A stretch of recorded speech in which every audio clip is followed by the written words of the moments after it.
जय माता दी, नमस्ते। तो आज की इस वीडियो में हम लोग बहुला चतुर्थी व्रत कथा का श्रवण करेंगे।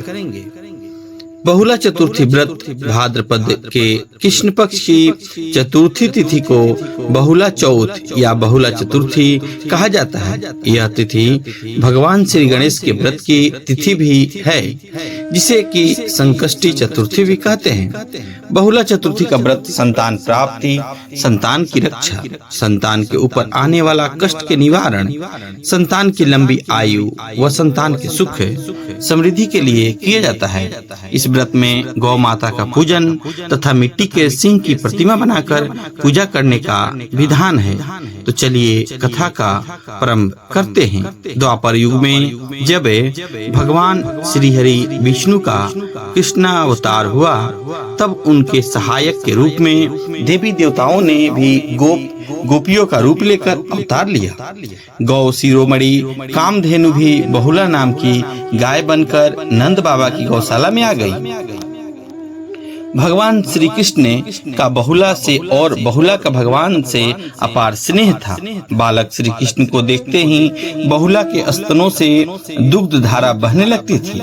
श्री कृष्ण बहुला के उस दुग्ध का पान किया करते थे। एक बार श्री हरि विष्णु जो कि कृष्ण के अवतार में थे, तो श्री कृष्ण बहुला की परीक्षा लेने के विचार से जब बहुला वन में घास चर रही थी, उनके सामने सिंह रूप में प्रकट हो गए। बहुला सिंह को देखकर भयभीत हो गई और कांपने लगी, लेकिन हिम्मत करके सिंह से बोली कि हे वनराज, मेरा बछड़ा भूखा है, वह मेरी प्रतीक्षा कर रहा होगा, अतः मुझे जाने दो, मैं उसे दूध पिलाकर तुम्हारे पास आ जाऊंगी, तब मुझे खाकर अपनी भूख मिटा लेना। सिंह ने कहा कि सामने आए आहार को कैसे जाने दूं?